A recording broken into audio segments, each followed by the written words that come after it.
he winds up getting fired. And the guy who sold him the gun, did you get his name? Randall.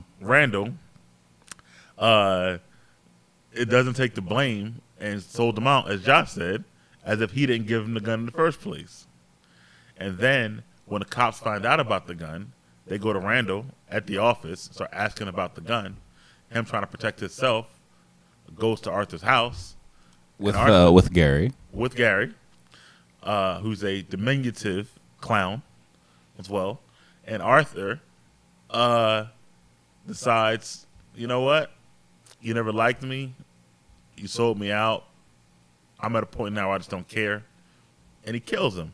And this is after he killed his mother. It's after he killed his mother. So spoiler alert again. All the spoilers alerts are out there.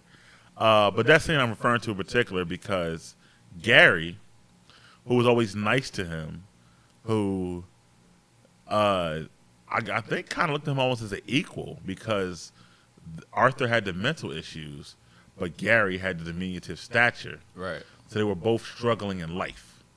And I think they looked at each other like we're both having issues, so we both are equal. Authentic empathy, absolutely.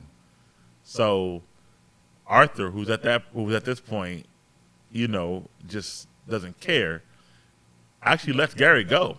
And I thought it was a great moment because not only are you letting the person go, but it's a potential witness and you murdering someone. And you're like, you know what? He was a good guy. I'm just going to let him go. And I thought it was a great moment to me. It's true, and it kind of shows Arthur's moral compass, which I think is consistent, to be fair. And let's say the element that led him to, let's say, executing Murray on his own show was the simple fact that Murray simply lacked that empathy, which he talked about right before he, blew his brains out. Right. And the same thing that Thomas Wayne and the elite represent versus, the clowns of Gotham, if you will. Yeah, and that's also interesting because if you think about this whole Thomas Wayne thing, we always knew Bruce and Alfred, and we knew the Wayne Manor and Wayne Enterprise, and that he had all this money, but we never knew, one, how did Thomas really come upon all this money, and also, never knew how his father really was as an individual in that elite, manner. Because you see all these bad parts of Gotham, the Narrows, and other parts of Gotham. If you know Gotham and Batman, you know what I'm talking about. Especially the Arkham area. Right, in the Arkham area, Arkham Asylum, the all of it. So you never realize, because Bruce is for the most part an upstanding individual, all right? But you never knew how his father was. And what's interesting, we actually get to see how Batman's origins are in this portrayal of Gotham. Yes. Where it's Joker's revolution that creates Bruce Wayne, and in other aspects it's Batman that creates the Joker. Right. But what's amazing about that is that we saw the scene, which we've seen now 100 times, right? Where his mother and father get killed after the show in the alley, the perils fall, right? And right in front of Bruce. Exactly. Which is the origin of quote-unquote Batman at a young age. But we've seen that scene. We saw it in Batman 1989, all right? Where it was the Joker or a young... Jack Napier. Played by Jack, so shout out to Jack. Shout out to Jack Nicholson. Jack Napier who did it.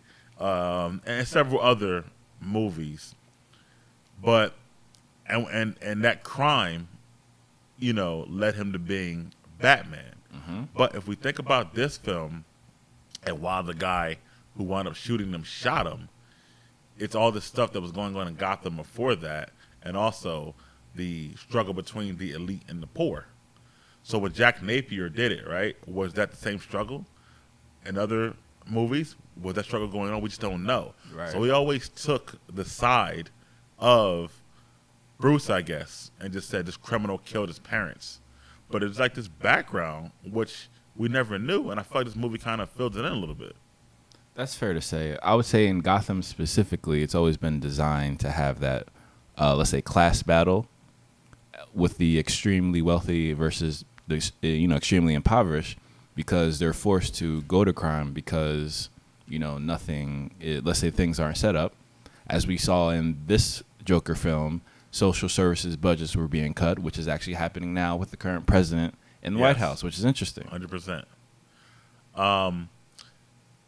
Now, and I'll let you go on your whole review in a second. So now, the people who don't like the movie for certain reasons. I haven't actually heard any. I mean, besides for the fact of how it highlights, let's violence. say, well, not violence specifically against his mother. So that's the only negativity I heard. Okay. I heard some aspects about the violence itself. Okay. Even though it's not really a lot of violence, but there's some violence. I heard some aspects about the shooting on live TV of Murray, and people being afraid that somebody might copycat or mimic this. Now, again, that's why I said predictive programming. That's the thing that also worries me as well, because again, when people see it in the films or hear it in music, then they tend to act it out in real life. Right. And then there's the people who are huge comic book Batman/Joker fans. Okay. And their response negatively was that they're going to see a Joker film and they know the character of the Joker. And there's an aspect of the Joker where he's always one step ahead, where he's very smart and cunning, as well as having this being, quote unquote insane and having that personality. And Arthur seems a little bit more of a aloof, right? And doesn't have that type of smartness that you see in other Jokers, and that they were upset about. They were okay with the, the laugh, the insanity that ultimately developed, but that part you don't see it, and you don't see it, like this will become him in the future in any way. That's interesting because I actually felt the complete opposite. Okay. So at the beginning of the film, like let's say the first half an hour to hour of the film, I agree with that completely. Because I looked at Arthur Fleck like Oswald Cobblepot. Like, are you kidding me? Who is this guy? However, when you actually think about the Joker, and like you said, thinking like 80 steps ahead, right? This is the essence of being a comedian, because you have to lead your audience up to the joke, right? So when he went on Murray, he was already, let's say he's already snapped at that point. Okay. So when he's going on the Murray, he already went on knowing he's going to have the knock joke, even though in his mind he was going to do it to himself, and then at the end of the segment, you see that he actually does it to Murray. Right. So he already had that thought out. He had that thought up in his plan. That was going to happen. So you would think he would use that as leverage with his comedian career, but he actually wanted to make his own, let's say, political statement at that time. So that was always going to be his goal. So for me, I can actually see him being more proactive in that type of thinking, which will lead him to becoming let's say a mastermind like the Joker. I can see that, actually. I didn't even look at it from that aspect. And I didn't agree overall anyway, because I thought some of the things he did were smart and thought out. I thought the scene actually where he's able to get Thomas Wayne in a bathroom by himself. How many people in Gotham could even say they were able to do that? And walk up on Wayne Manor and have a chat with young Master Bruce alone. All right. How is that even possible? Right. Like, Alfred, that's literally your job. What are you doing? Yeah, one job. Like, what are you doing? And you're a mercenary. Like, how like, come on. And how is it that easy to walk up upon Wayne Manor when you have all the consultants in the world in terms of security to prevent something like that happening from someone deranged? Right. And Thomas Wayne in a bathroom by itself was amazing to me, because not only was he powerful and rich, he also had political aspects. And if you know politics, any person who wants to get political aspects, they start to have massive security, around them. Wherever you go. So the fact that he was able to have a full-on conversation with him, and that he snuck past like the police barricades, like that showed me there is some cunning and guile that he has. Oh yeah. Already. And then if you watch, he accomplished things in the movie. He was able to get medical records from a mental institute. Who can get that? From his mother, and walk away with them. Well, to be fair, I think the way he went about it was probably the only way he could go about it, because it is his mother. So he was, I guess, entitled to hear some of it or hear that it exists. the file exists. But however, he didn't, he just grabbed it and ran. It's not like he. I mean, I guess, but I mean, okay, maybe I got to think about the movie from the time period. Because right now, if I walked up to a mental institute and said, "Can I hear my mother's records?" They're not gonna give it to me. Well, it depends on the condition of your mother, as well.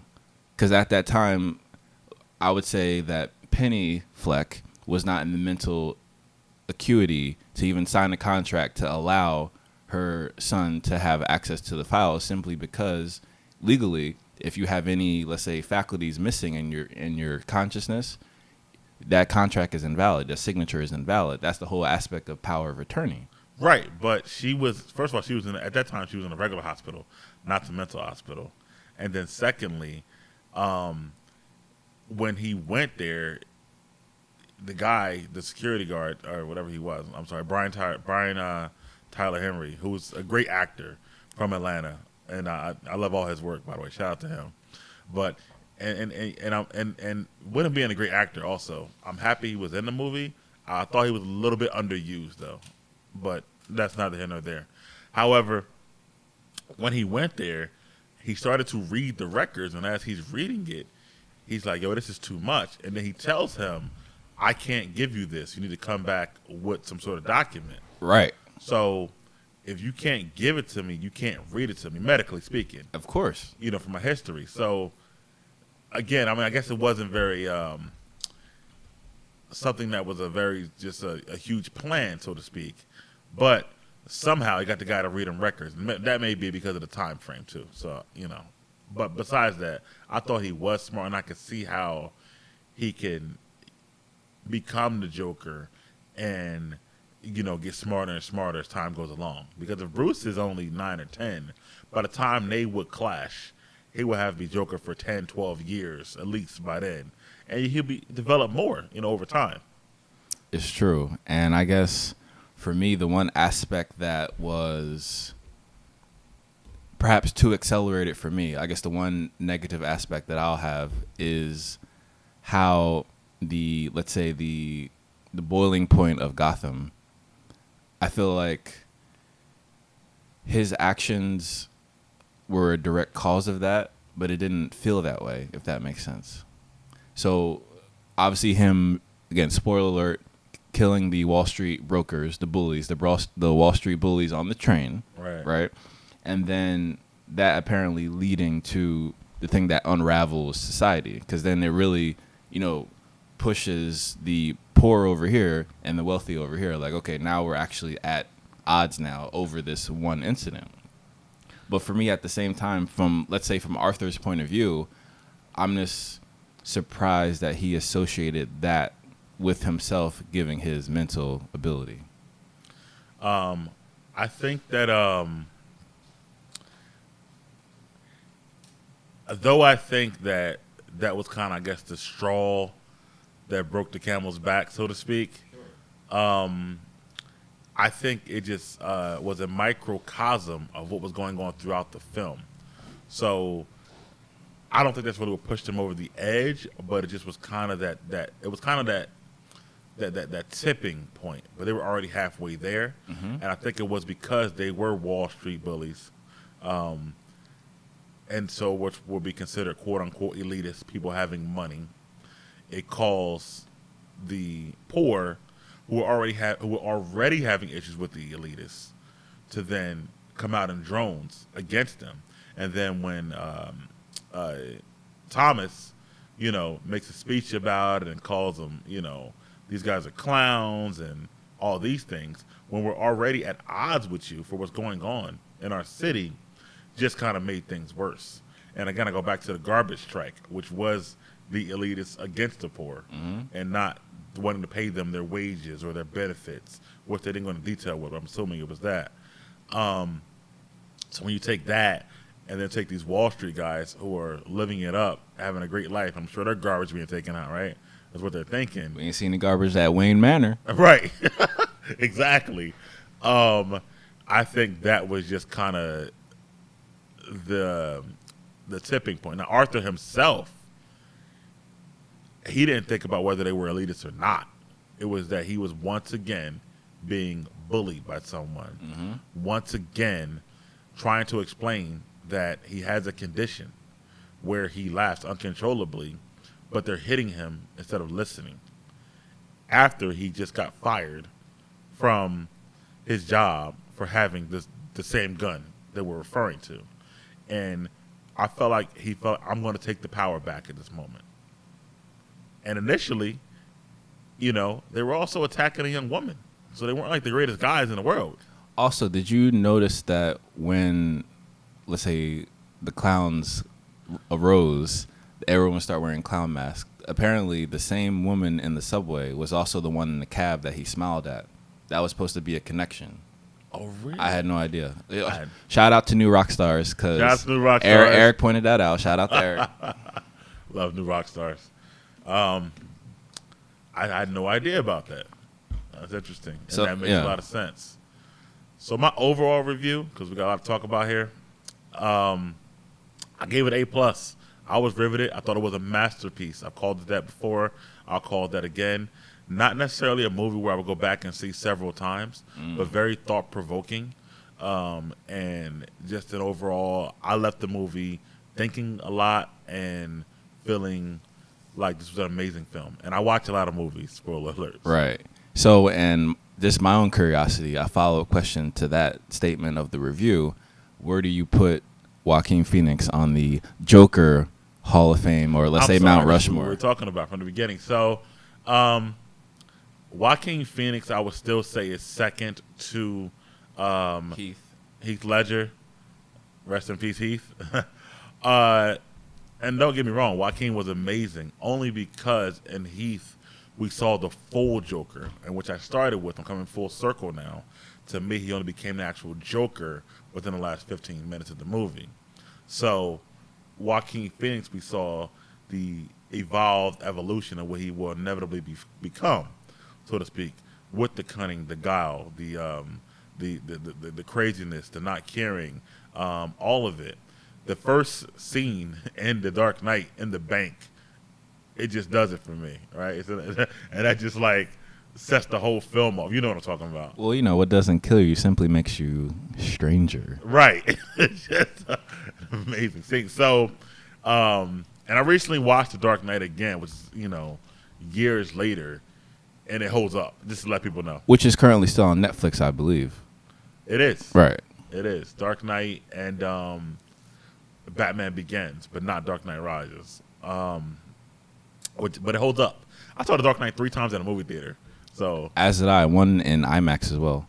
I did too. So it holds up. So yeah, not about Dark Knight, but yeah, I think Joaquin will be second. I think then Jack, of course, will be, you know, third in the movie realm. But Joaquin did an amazing job, and you know, I think Todd Phillips as well. It's true. And if I'm going to just follow up on that point, I still have Heath number 1. I have Jack number 2, out of respect, and also because of the performance and the congruency. And we see the evolution of the Joker as well in that film as well. And with this one, I think it all depends on what happens next. So whatever the follow-up film is to this, now I'm not sure if they're going to have a movie with Joaquin and Robert Pattinson. I think that would be interesting to see if they're going to collide those worlds. I'm not sure yet, because I know this is in DC Dark. So I know it's a different segment away from the traditional DC universe. Yeah. I don't think they will, only because even though Robert Pattinson's playing a younger version of Batman, which they kind of set up with this movie. But not that young. Robert Pattinson's 33 years old. So no, I'm saying they can do a time jump.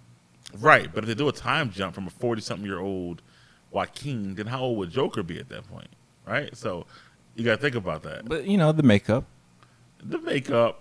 I don't really see it. Well, here's the thing. Joaquin is, I believe, either late 40s or early 50s.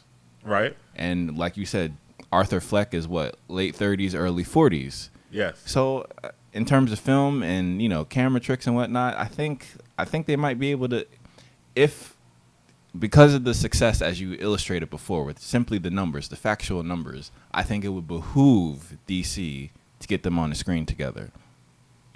And we're gonna go to this topic at a later date. We're gonna talk about what DC can do to actually compete with Marvel. Okay, That's gonna be a fun one. But yeah, we'll save that for that. We'll save that for that. I'm just saying, like, I think there's a possibility. Also, I watched Spider-Man: Far From Home last night. Did you? For the first time. Did you? So we had to do a ranking, don't we? Right. Okay. So I did love it. And also I saw the parallels between how they kind of stole a lot from the DC universe in that movie. Oh, which is go there. Yeah, which is interesting. We got to go there then. Yeah. At some point, because I'm like, what are you talking about? So yeah. You got to watch the new Rockstar video on the how you see throughout the movie Mysterio tricking Spider-Man. Right. Because it shows a lot of stuff that I didn't see. Spoiler alert. So I'm going to send you that video that Eric did a few weeks ago and whatnot. But so yeah, that's my overall review. I'm still going to say A+. What would you say, Josh? I would definitely say a solid A. Okay. Again, immense anticipation. Again, DC, I'm a DC fan, but I have to concede when Marvel has been kicking DC's ass royally for the past decade. Besides The Dark Knight and that trilogy, for me, it's been very disappointing. It's like being a Manchester United fan right now because we just suck now and everyone else is better than us type of thing. Or like how the Yankees were, like with you and the Lakers. It's like having a massive brand, right? But them not showing up to play essentially. I can see that. Yeah, I definitely see that. So yeah, A rating all the way.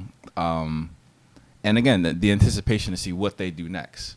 So if the next Joker if there's going to be a next solo Joker film, that would be interesting. If they're going to do a collaboration with other villains, that would be interesting. And like you said, I just want to see the progress of the Joker because as we see with film, and unfortunately my other favorite franchise like Star Wars, if you don't have everything connected, then what happened in this film could be meaningless if the next director takes it a different direction, and then his growth and plight is totally the trajectory is totally different. So I'm just curious to see what happens next.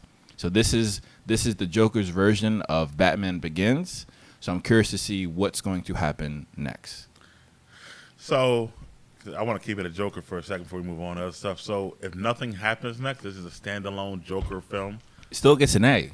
Okay. Again, and the numbers speak for themselves. Right. So you have to give all credit due Todd Phillips, the whole staff, Joaquin. Right. Everybody. Right. Okay. All right. Gotcha. Now, in terms of the plot, again, I'm still not sold, unfortunately, on how Thomas Wayne is.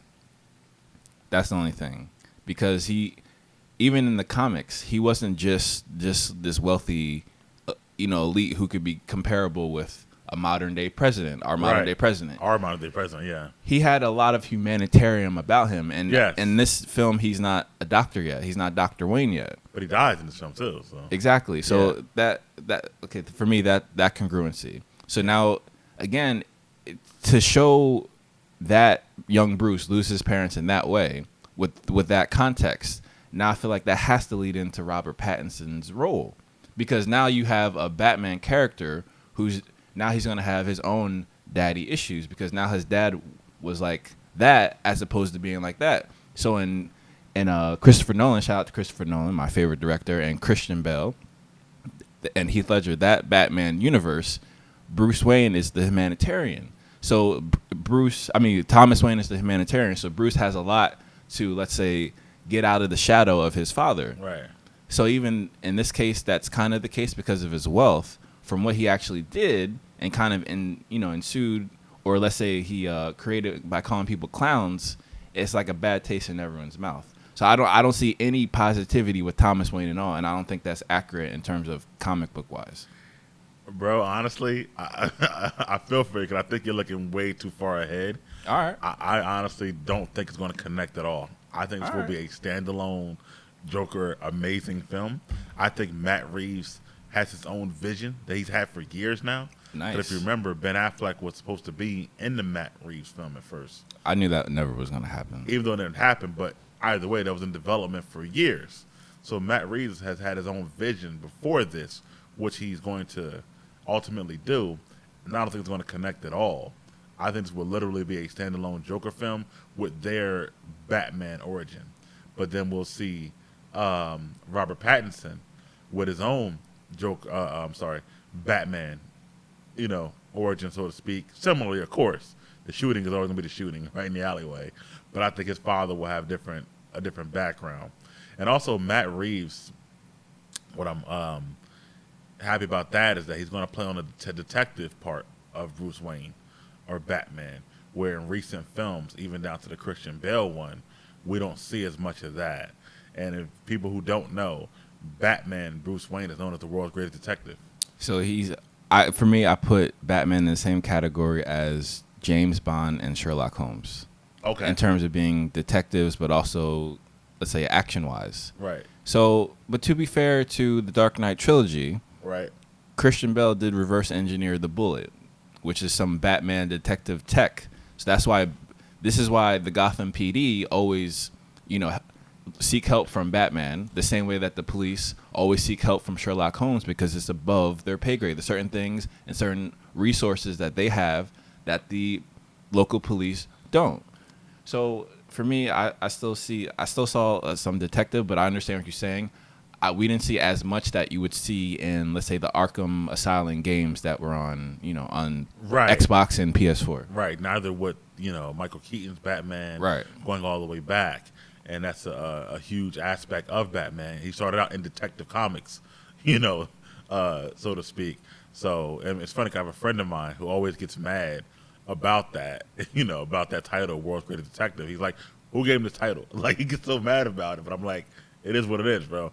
So he's going to show that aspect more. And then also because he's already casted for Catwoman, already casted for the Riddler, and they're going to play on the Long Halloween or the Last Halloween, I forget the story it's called, in Batman, where it's several villains going on. I think Joaquin is such a force, and the Joker is such a force. I don't see him coming in as part of a huge ensemble. Okay. If it were just a Batman versus Joker type of deal, maybe. But I don't see Joaquin, and his choices of roles, just being like, okay, I'll be a part of all these villains in this movie. Well, just food for thought, because again, we started with the numbers and the marketing aspect of the business. Right. And how DC and thus Warner Brothers does business. Right. They love franchises. That's just how they do business. But Batman will be a franchise. I see 3 movies come out of this Batman. I definitely see them connecting them. They're the studio who, did Ocean's 11. Right. With all those stars. So in 2021, when that movie comes out, we're going to play this video before we play a video reviewing that Batman and see who was right. You may be right, but I think it makes more sense for me to be right. Okay. From a business point of view. We're going to play a snippet from this video right before we review that movie and see who was right. And if let's say DC and Warner Brothers actually listened to me and did it, would they be in a better position? That's just my question. I don't necessarily think so. So let's move forward. All right. And so thank you guys for watching. And the next video will be how we rank all the comic book movies of 2019. Yes, thank you once again. It's Mike signing off.